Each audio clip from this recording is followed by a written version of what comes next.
बेलेग खासे थाङो ना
प्रार्थना करो,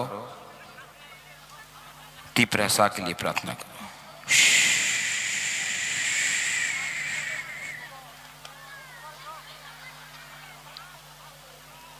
मैं यहां में भाषण देने नहीं आया हूं,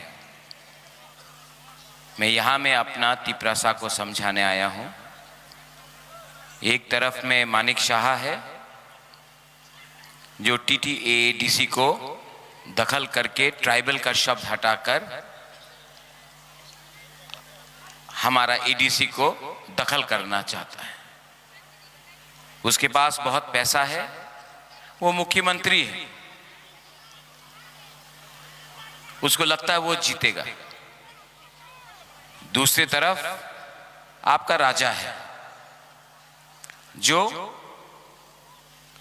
अपना लिए फाइट नहीं कर रहा है, मुख्यमंत्री बन के फाइट नहीं कर रहा, मुख्यमंत्री के खिलाफ फाइट कर रहा है, क्योंकि हमको आपका बच्चा का भविष्य, हमारा भूमि का, हमारा दफा का लिए फाइट करना है।